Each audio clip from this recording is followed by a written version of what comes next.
Por lo tanto, vemos que tenemos una terminología política completamente nueva que en el libro está explicada. No voy a desarrollarla aquí porque entonces el libro no se leería. Destacamos otro aspecto importante de esta primera parte. El concepto nación. Este concepto que últimamente los políticos de izquierdas y derechas han determinado como discutido y discutible, nosotros también lo entendemos con lo mismo.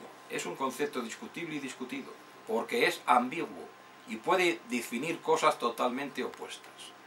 Pero el concepto nación, para nosotros, debe equipararse a lo que es biológico y nunca debe confundirse nación con Estado.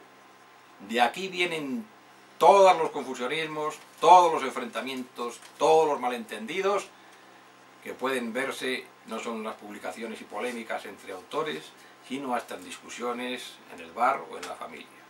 Porque del concepto nación que tengamos depende después mucho todos los demás conceptos que de esto se derivan. Nosotros no vamos a hacer ahora aquí una exposición demasiado larga sobre esto, porque para eso está escrito y para eso invito a mis oyentes a que lo lean.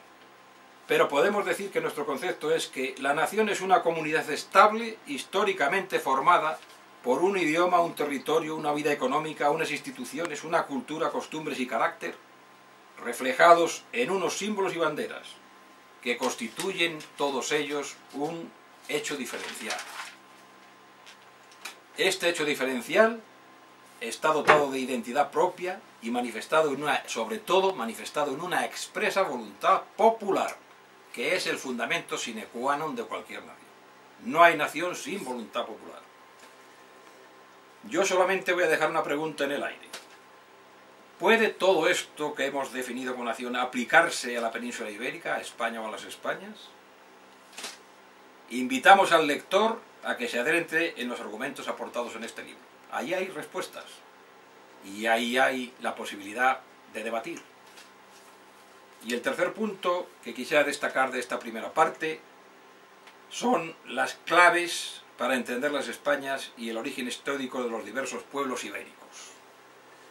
Como decía antes cuando me refería al capítulo, que se titula así también, Claves para entender las Españas, me refiero a que hay que remontarse por lo menos a la época romana para empezar a entender cómo somos. Hay que seguir con los pueblos germánicos y hay que seguir sobre todo y estudiar bien la Reconquista frente al Islam. La historia de España o las Españas hubiera sido muy distinta sin la incidencia de los musulmanes en este sur europeo. De eso no cabe ninguna duda. Sin embargo, el hecho de que se produjera el fenómeno islámico en España define el futuro de la misma. Las Españas son una consecuencia de la invasión musulmana. Así, es indiscutible. Por eso, estudiamos expresamente en un capítulo más largo de lo habitual el origen histórico de los diversos pueblos ibéricos. Porque la Reconquista no se inicia con el tópico del reino de Asturias, que claro que se inicia en Asturias, pero se inicia también en todo el norte de Galicia, en toda la costa cantábrica y en todo el Pirineo. La Reconquista es una obra de varias comunidades humanas, en la que incide muy importantemente el pueblo visigodo y los monarcas, o sea, la nobleza procedente de Toledo, y los pueblos autóctonos de esos mismos lugares. En este pequeño resumen de historia de España que constituye ese capítulo Origen e Historia de esos pueblos, podemos apreciar en todas sus facetas la plurinacionalidad de lo que luego serían las Españas. Cómo esto se va desarrollando desde varios puntos, algunos de ellos conectados entre sí y otros totalmente desconectados, aunque llega un momento en que confluyen.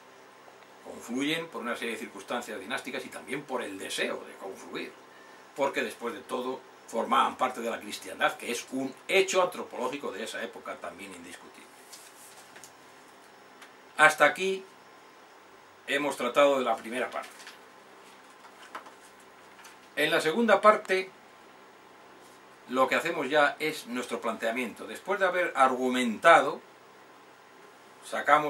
después de haber hecho una tesis, pues al final sacamos la síntesis de esa tesis.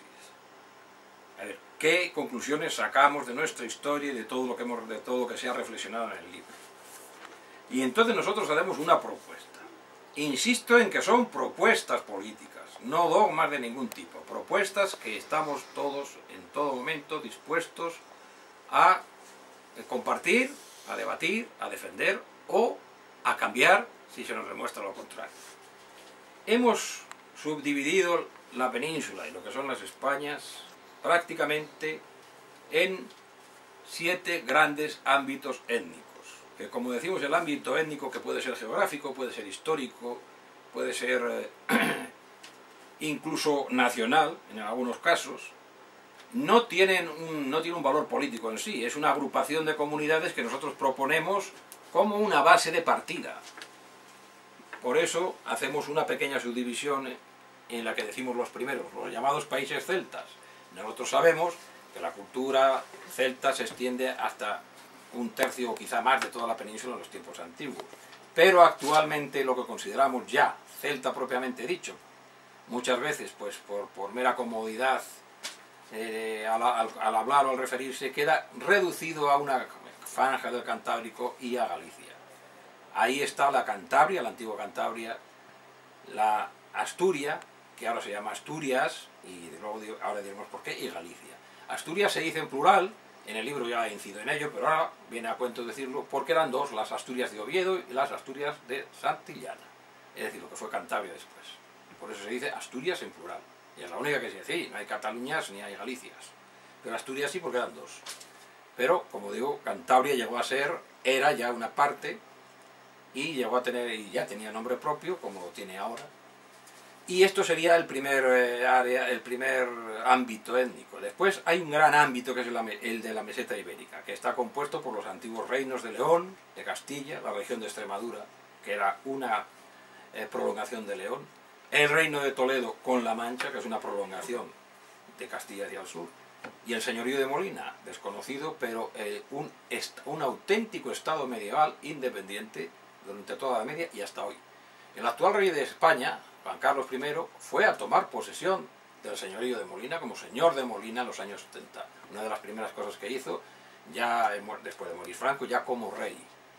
Fue una noticia en la provincia de Guadalajara, porque Molina está incluida en la provincia de Guadalajara por obra y gracia del ministro Burgos en el año 1833, pues bueno.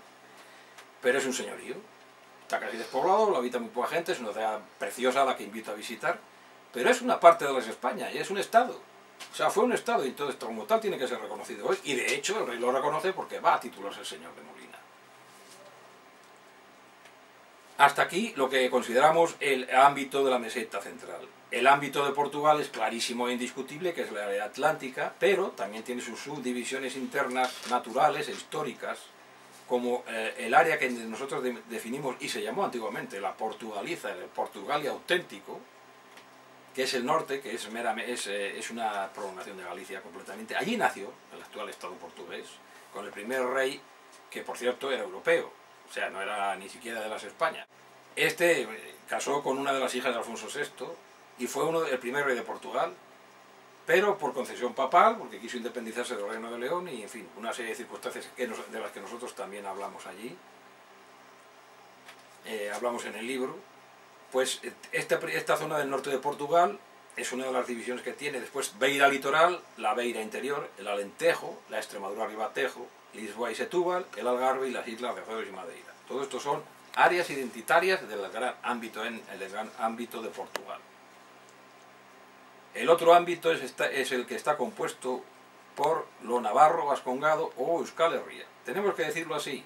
Históricamente, estas entidades no han estado unidas, o no han estado siempre unidas, ni mucho menos. Sin embargo, pertenecen al mismo núcleo cultural y esto no se puede discutir.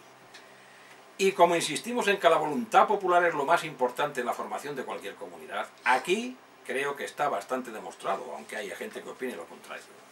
Y por lo tanto está sujeto a plebiscito como todas las cosas decentes.